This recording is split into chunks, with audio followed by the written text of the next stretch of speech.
জামিয়া ইমদাদিয়া চ্যানেলটি সাবস্ক্রাইব করে সাথেই থাকবেন। ولما جاءهم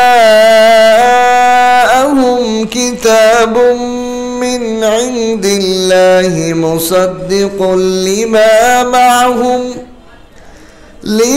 معهم وكانوا من قبل يستفتحون على الذين كفروا فلما جاءهم ما عرفوا كفروا به فلعنة الله على الكافرين بئس ما اشتروا به أنفسهم أن يكفروا بما أنزل الله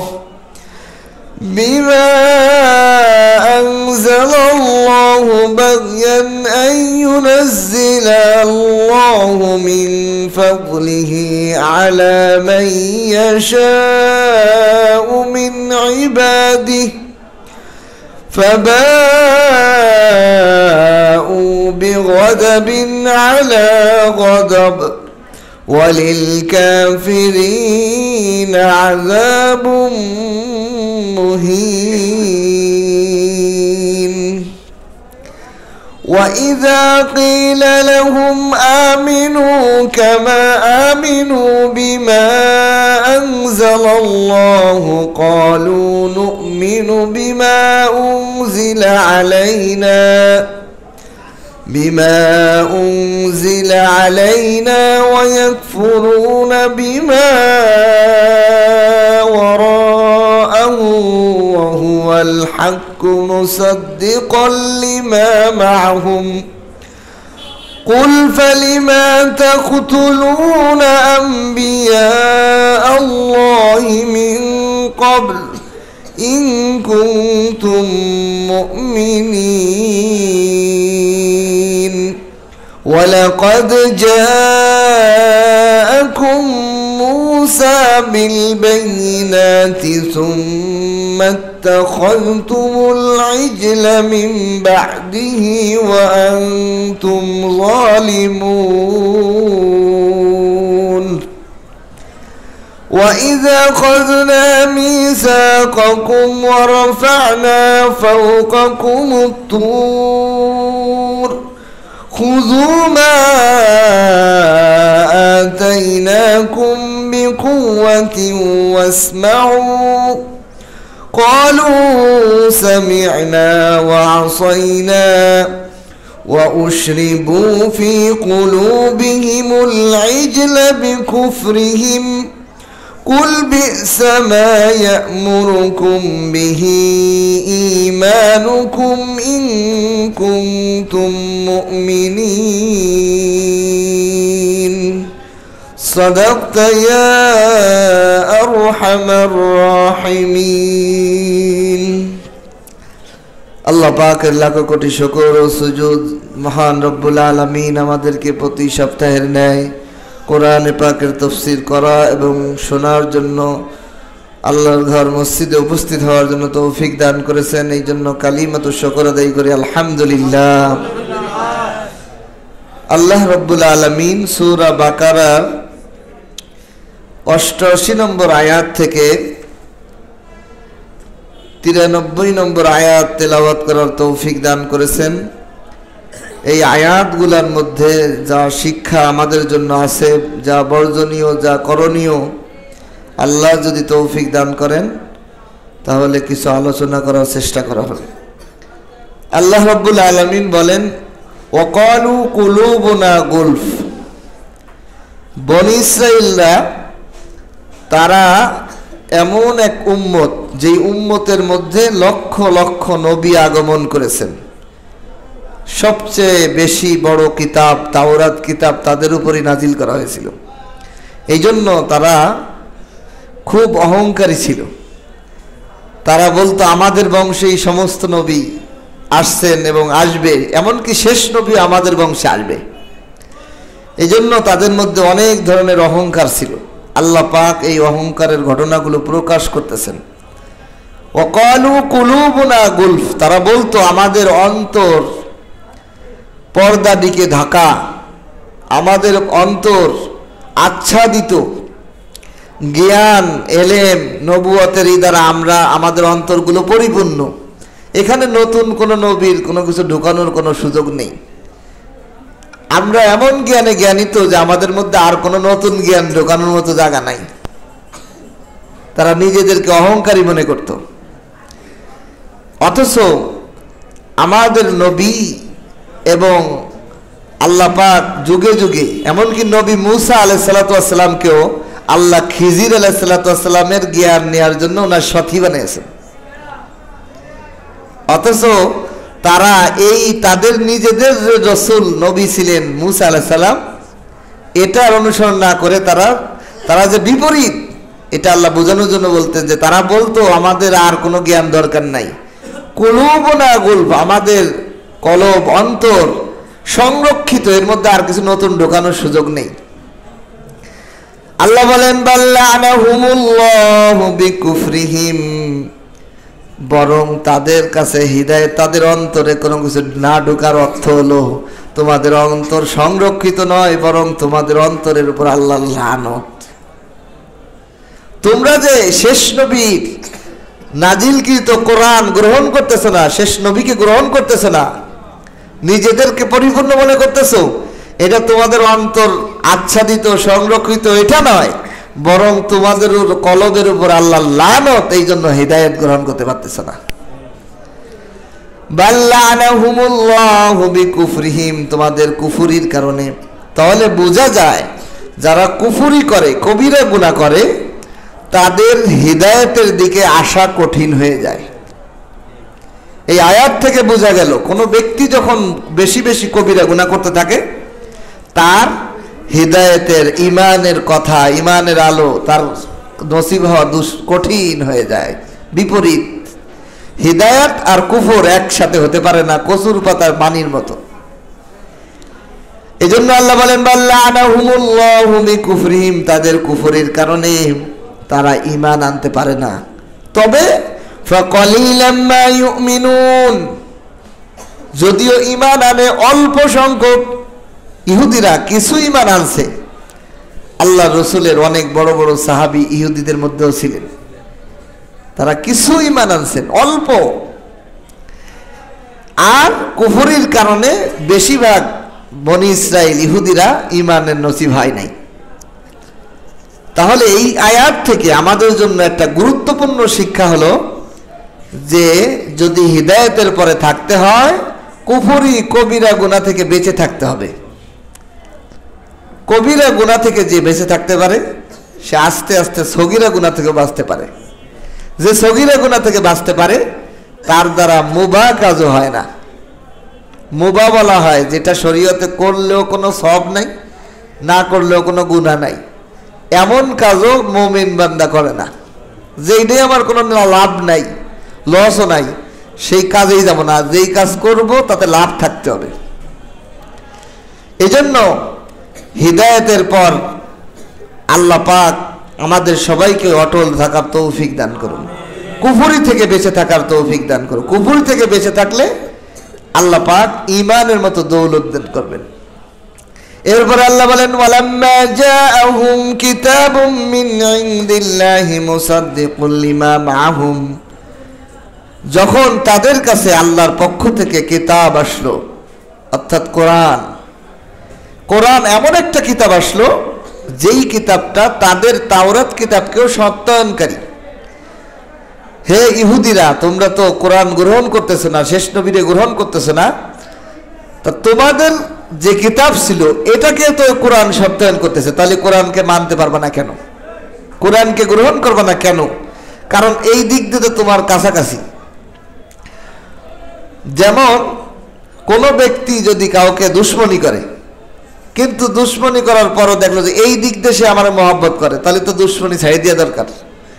তো এই জন্য আল্লাহ বলতেছেন আল্লাহর পক্ষ থেকে যে কিতাব কোরআন নাজিল করা হলো, এই কিতাবটা তো এমন কিতাব যেটা তোমাদের নবীর তাওরাত কিতাবকেও স্বীকার করে, তাহলে তোমরা কেন করবে না? তাহলে বোঝা যায় তোমরা তাওরাতেরও স্বীকৃতি দানকারী না, তোমরা তাওরাত কিতাবও মানতে চাও না, তোমরা তাওরাতের ব্যাপারেও কাফের। এই জন্য আল্লাহ বলেন কিতাবুন মিন ইনদিল্লাহি মুসাদ্দিকুল লিমা মাহুম, এমন কিতাব তোমাদেরকে দান করে তাদের তোমাদের সামনে আনা হয়েছে যেই কিতাব তোমাদের কিতাবকে সত্যায়ন করে। বরং তোমরা আরো কেমন ছিলে, ওয়া কানু মিন ক্বাবলু ইস্তাফতিহুনা আলাল্লাযিনা কাফারু, তোমাদের অবস্থা তো এমন ছিল যে তোমরা ইতিপূর্বে এমন ছিলে যে তোমরা কাফেরদের উপর তোমরা দোয়া চাইতে, আল্লাহর কাছে দোয়া করতে শেষ নবীর ওসিলা দিয়ে, শেষ নবীর ওসিলা দিয়ে তোমরা দোয়া করতে, আল্লাহ যে শেষ নবীর ওসিলায় আমাদেরকে কাফেরের উপর জয় করেন, শেষ নবী যে হবে ওনার ওসিলায় আমাদেরকে কাফেরের উপর জয় করেন। কারণ যেই সময় মুসা আলাইহিস সালাম ছিলেন ওই যুগে তো মুসা আলাইহিস সালামের অনুসারীরা হলো সঠিক মুসলিম, আর যারা বিধর্মী ছিল তারা কাফের। তা কাফেরদের থেকে যদি কোনো পরাজয় হয়ে যেত, তারা ঠকে যেত, যুদ্ধে পরাজয় হয়ে যেত, তখন তারা শেষ নবীর ওসিলা দিয়ে দোয়া করতো, আল্লাহ শেষ নবী যে আসবে তার ওসিলায় আমাদেরকে বিজয় দান করেন। এখানে কয়েকটা মাসালা আমাদের জন্য আসে, সেটা হলো অনুপস্থিত ব্যক্তি, নবী সেই সময় আসে নাই, শেষ নবী আসে নাই, তাহলে শেষ নবীর ওসিলা দিয়ে দোয়া করা কোরআন দ্বারা সাব্যস্ত হইল। তাহলে এখনো যদি কেউ নবীর ওসিলা দিয়ে দোয়া করে তা এটা বেদাত না, এটা কি না? অনেকে আবার এটাকে বেদাত বলে যে নবী নাই, নবীর ওসিলায় দোয়া করবে কে? বা কোনো বুজুর্গ আউলিয়া একরাম, অলিয়া একরাম, মঈনুদ্দিন চিশতি, শাহজালাল, শাহপরান, মঈনুদ্দিন, এরকম বড় বড় আল্লাহর ওলির ওসিলা, আবু হানিফার ওসিলা, তাবেঈ সাহাবাদের ওসিলায় দোয়া করা যাবে কিনা? যাবে। এখান থেকে পাওয়া গেল তারা, আল্লাহ এটা যদি বৈধ না হইতো, আল্লাহ যদি এটাকে না হইতো, তা এটারে প্রমাণ হিসেবে দিতেছে তোমরা তো শেষ নবীর ওসিলায় দোয়াই করতে, তাহলে সেই শেষ নবী যখন এসে পড়েছে তারে মানবা না কেন? তা কিন্তু তারা মানত না, কারণ ফালাম্মা জাআহুম মা আরাফু কাফারু বিহি, যখন তাদের কাছে ওই নবী এসে গেল যেই নবীর ব্যাপারে তারা পরিপূর্ণ পরিচয় জানতো, নবীকে এমন চিনা চিনত, তাওরাত কিতাবে এমন বিস্তারিত নবীর, শেষ নবীর গঠন প্রণালী সবকিছু বর্ণিত আছে যে তারা নিজের সন্তানকে যেরকম চিনত এরকম ভাবে চিনত ইহুদিরা নবীকে। সব কিছু চিনার পরেও কাফারু বিহি, তারা নবীকে অস্বীকার করলো।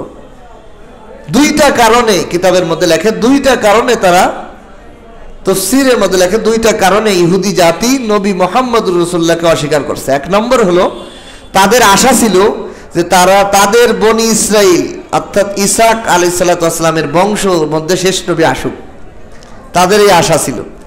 কিন্তু সেই আশা ব্যর্থ যায়, আল্লাহ পাক হযরত ইসমাঈল আলাইহিস সালামের বংশের মধ্যে দিলেন, ইসহাকের বংশে দেন নাই। দুজনই ইব্রাহিম আলাইহিস সালামের সন্তান, ইয়াকুব নবী ইসহাক নবীর সন্তান। ইসহাক নবীর বংশের মধ্যে নবী মুসা আর অনেক লক্ষ লক্ষ নবী আসছে, তো তাদের আশা ছিল শেষ নবী আমাদের বংশে আসবে, কিন্তু ইসমাইলের বংশে হওয়ার কারণে তাদের হিংসা বেড়ে গেল। তাহলে বোঝা যায় যুগে যুগে বংশীয় অহংকার, বংশীয় হিংসা থাকে, সুতরাং বংশীয় হিংসা করা যাবে না। আমি আলেম হয়েছি বলে আমার ঘরেই আলেম হবে, রিক্সাওয়ালার ঘরে আলেম হবে না, ব্যবসায়ীর ব্যাপারে আলেম হবে না, চাকরিজীবীর পথে আলেম হবে না, এটা নয়। অনেক আমার নিজের চোখেই দেখা, আমার আব্বা ছিলেন একজন হাই স্কুলের মাস্টার, জেনারেল শিক্ষিত, তা আল্লাহ পাক 6 ছেলেকে আলেম বানাই দিচ্ছে, বলেন আলহামদুলিল্লাহ। আবার আমিও দেখেছি আমার বড় বড় উস্তাদ মোহতারাম অনেক আলেমদের দেখেছি তাদের সন্তান আলেম হয়নি, খারাপ হয়ে গেছে, বকাইতে হয়ে গেছে।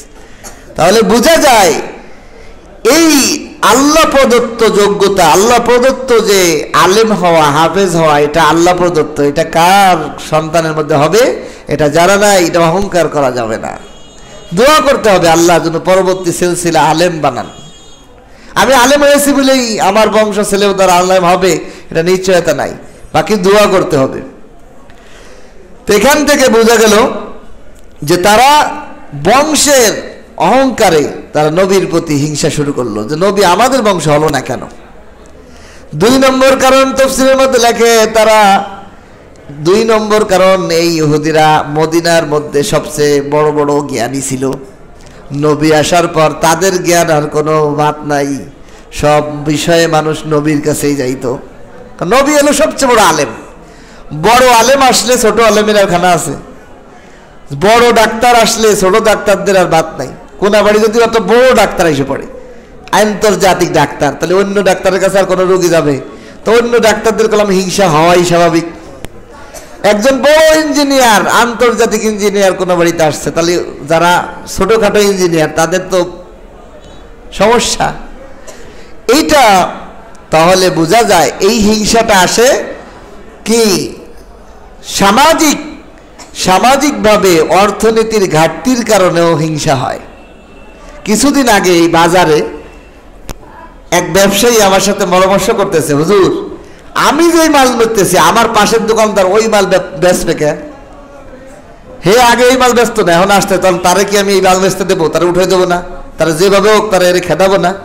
তা আমি বললাম কি, শোনেন, দেখেন চিন্তার মধ্যে বেশ কম। আমি বললাম কি, আচ্ছা আপনার ধরেন মুদির দোকান, আপনার মুদির দোকানে হলুদ আছে কিনা? আছে। তা পাশের দোকানে আছে? আছে। তা এই বিষয়ে হিংসা করেন না কে? কই এটা তো পুরা বাজার ভরা। যেই মালগুলো সব দোকানে আছে এই মালের মধ্যে হিংসা নাই, কিন্তু আনকমন একটা জিনিস উনি আনে আরো আনে না। আমি বলছি এইটা কোনো ব্যাপার না, আপনি হলুদের বিষয়টা চিন্তা করেন।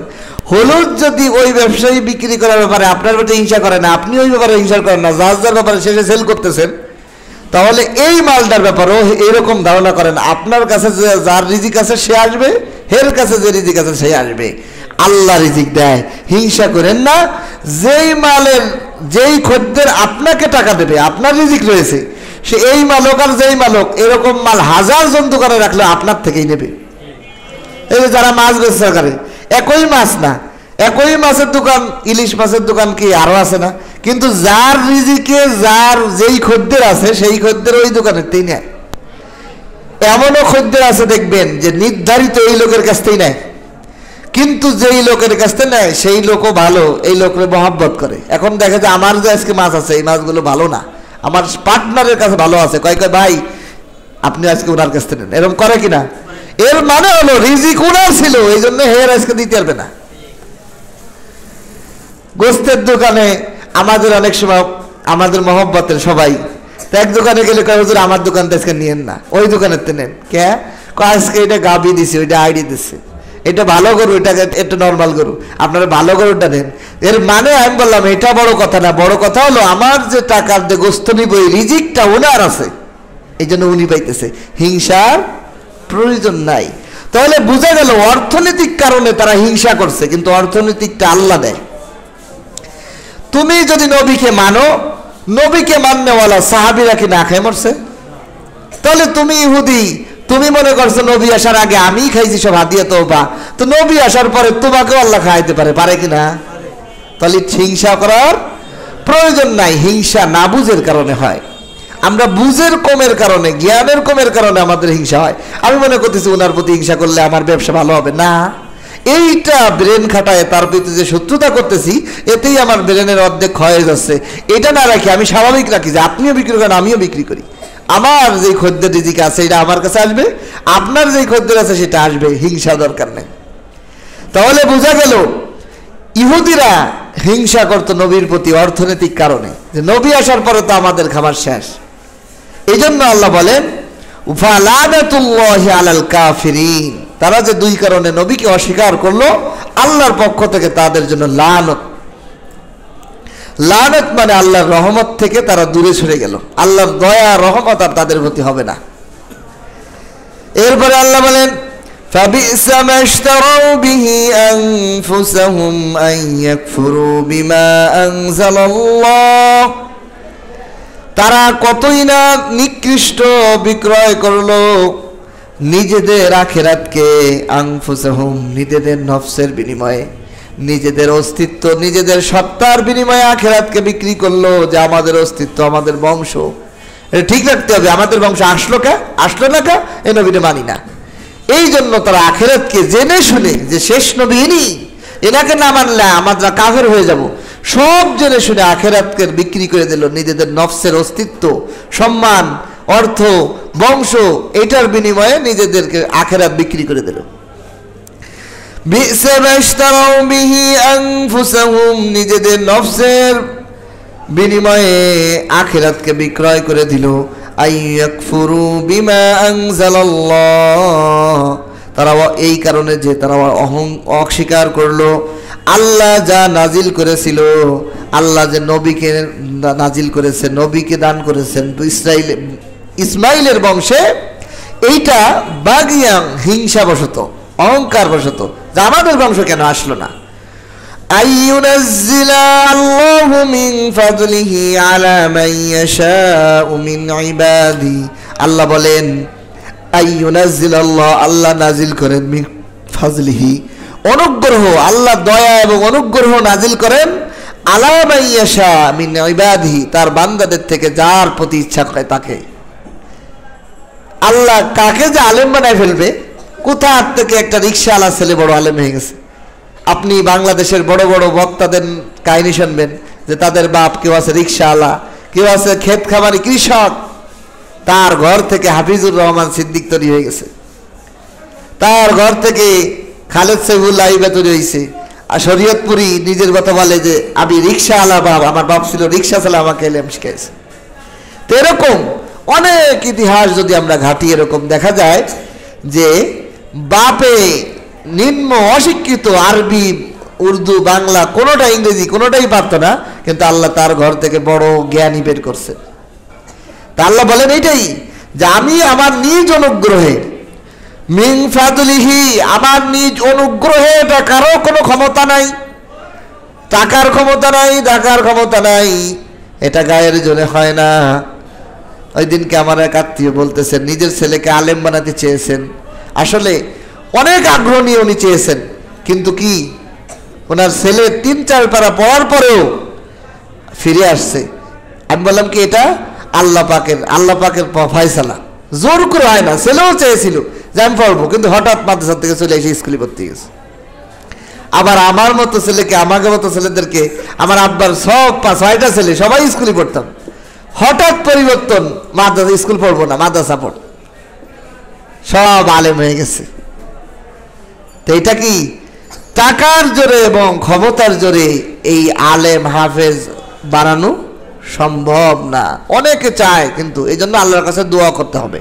এখান থেকে বোঝা গেল আল্লাহ নিজেই বলতেছেন মিন ফাদলিহি, একেবারে নিজের, আমার নিজের অনুগ্রহে, আলা মান ইয়াশা, যাকে চাই, মিন ইবাদিহি, আমার বান্দাদের থেকে। সে কৃষকের ছেলে না, রিক্সাওয়ালার ছেলে না, সুইফারের ছেলে, আমি এটা দেখি না। আমার অনুগ্রহ যার প্রতি হয় তার বংশে আমি আলেম বানাই, তার থেকেই আমি নবী বানাই, তাকে আমি নবী বানাই।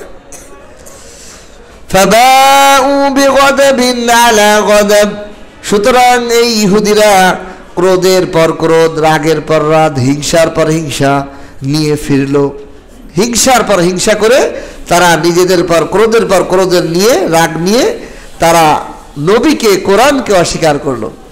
যা আমাদের অর্থনৈতিক সমস্যা, আমাদের বংশে কেন আসলো না, এই কারণে তাদের হিংসা শুরু হয়ে গেল, হিংসার পর হিংসা। ওয়ালিল কাফিরিন আযাবুম মুহিন, আল্লাহ পাক বলেন এই অহংকার, হিংসা, এর বিনিময় হলো জাহান্নাম। সরিষা পরিমাণ যদি অহংকার, হিংসা তার উপর থাকে, তাহলে সেইটার কারণে তার জাহান্নাম হয়। এখানে একটা জিনিস বুঝার, ওয়ালিল কাফিরিন আযাবুম মুহিন, কাফেরদের জন্য সবচেয়ে কষ্টদায়ক শাস্তি। শাস্তি 2 ধরনের, একটা হলো কাফেরদের জন্য, একটা হলো মুমিনদের জন্য। দুজনেই জাহান্নামে দেওয়া হবে, কিন্তু মুমিন ঈমানদারদেরকে জাহান্নামে দেওয়া হবে পবিত্র করার জন্য। পবিত্র করার জন্য তাদেরকে জাহান্নামে কিছুদিন পুড়াইয়ে তারপরে জান্নাতে নিবেন আল্লাহ।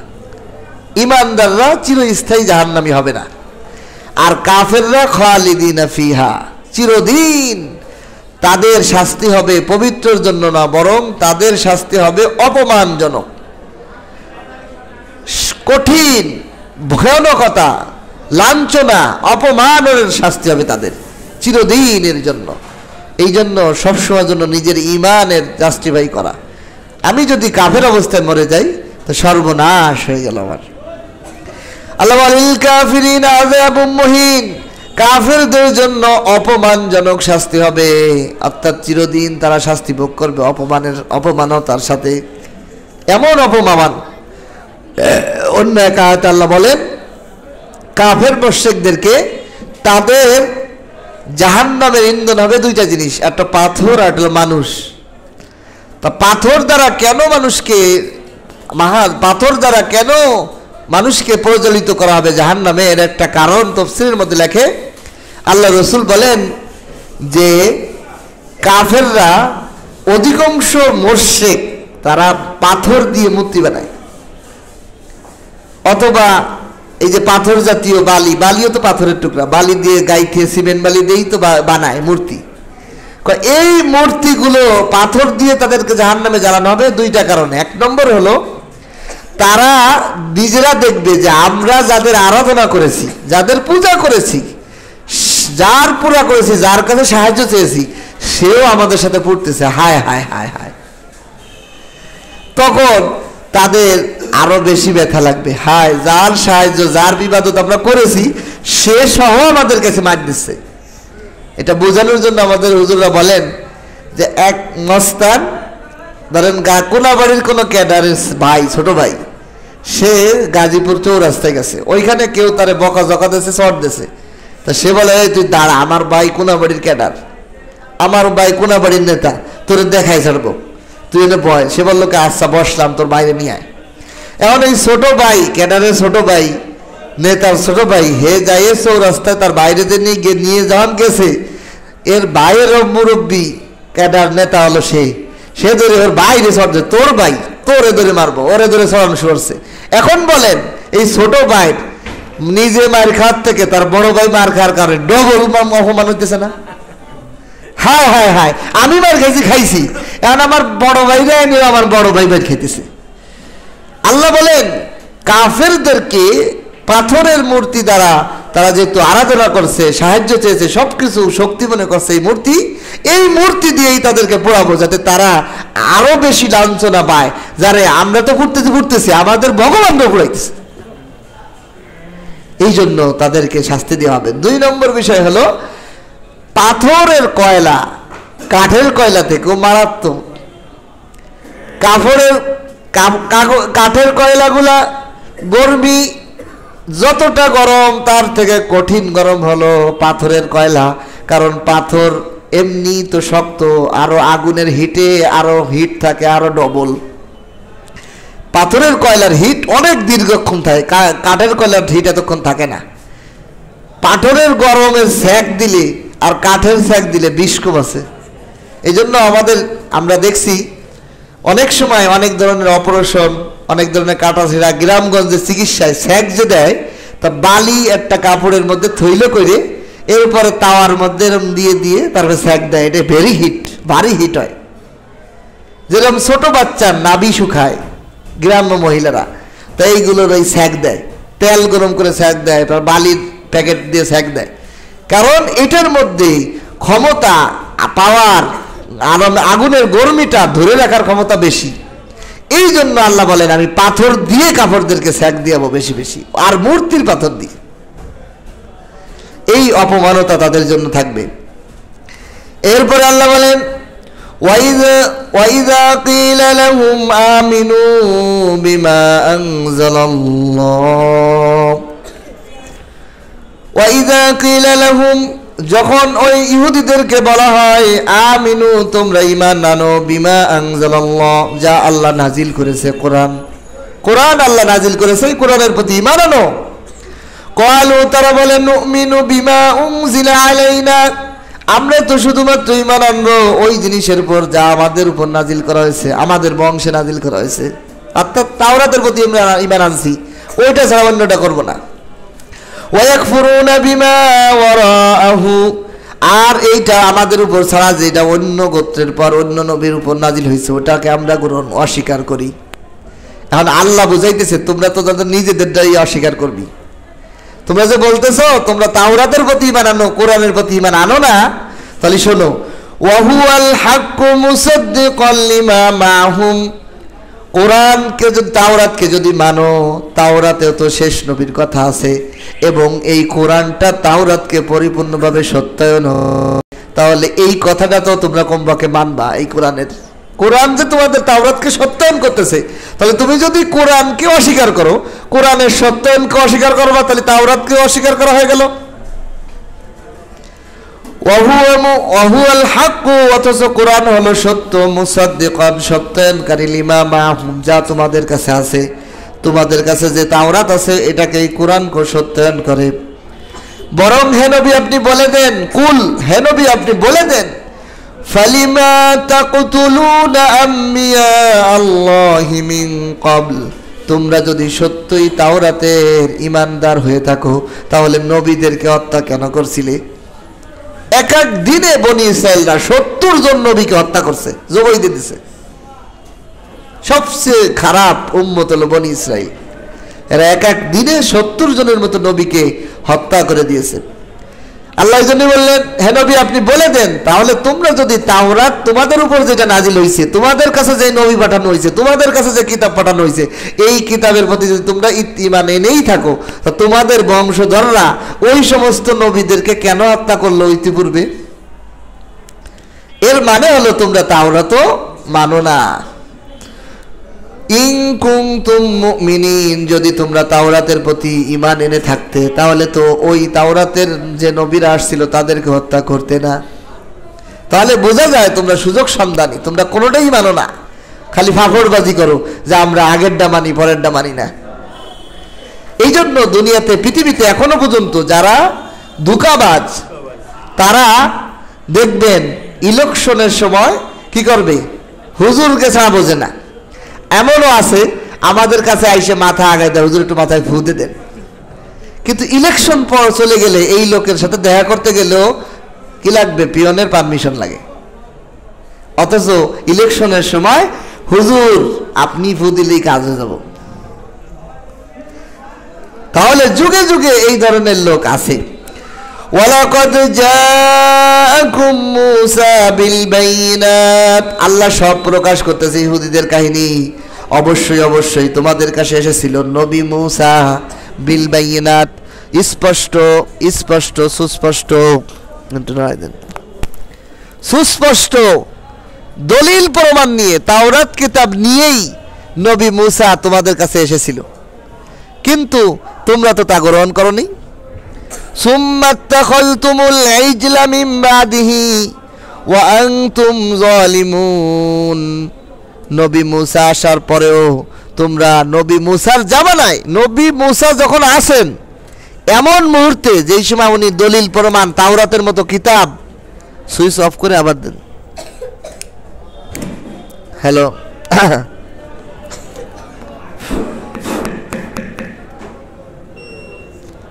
নবী মূসা দলিল প্রমাণ, স্পষ্ট দলিল প্রমাণ তাওরাত কিতাব নিয়ে আসছে। এমনকি আরো কি আসছে, নবী মূসা 9টার মতো মুজিজা নিয়ে আসছেন। একটা লাঠি নিয়ে আসছিলেন, লাঠিটা সাপ হয়ে যাইতেন। উনি বগলের মধ্যে হাত দিলে আলোকিত নূর চমকাতো। নবী মূসা দোয়ার বরকতে নীল নদের পানি থেমে যেত, নীল নদের পানি রক্তে রঙিন হয়ে গিয়েছিল।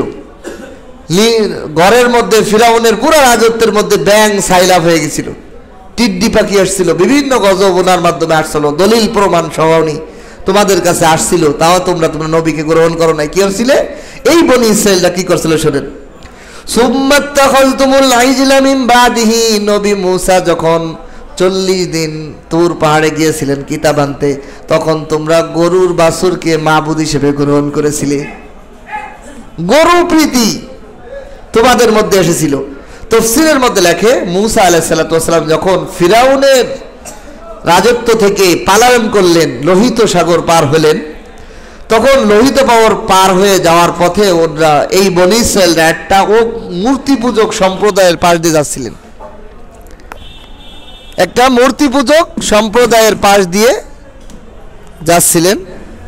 তো এই মূর্তি পূজকদের বিভিন্ন মূর্তি তারা আরাধনা করত।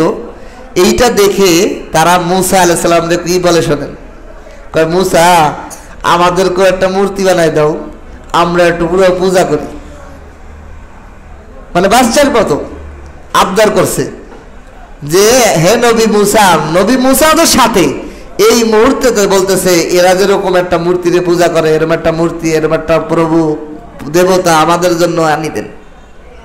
মুসা আলাইহিস সালাম বললেন নাস্তাগফিরুল্লাহ, শুধু সঙ্গে সঙ্গে তাদেরকে ধমকাইছে। কিন্তু এই যে তাদের মধ্যে মূর্তি পূজার একটা রেশ, এটা তাদের মধ্যে বাসা বাঁধে গেল, ওই সময় বাসা বাঁধে গেল। এরপরে তারা বলল মুসা আমাদের জন্য একটা নতুন শরীয়ত, নতুন কিতাব আনো।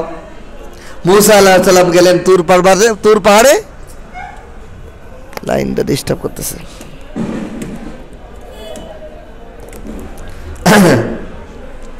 তুর পাহাড়ে গেলেন, আর এর মধ্যে মুসা সামেরি নামে এক লোক, সে এই গরুর সোনা গুছাইয়ে সোনাগুলো একত্রিত করে একটা গরুর বাছুর বানাইছে।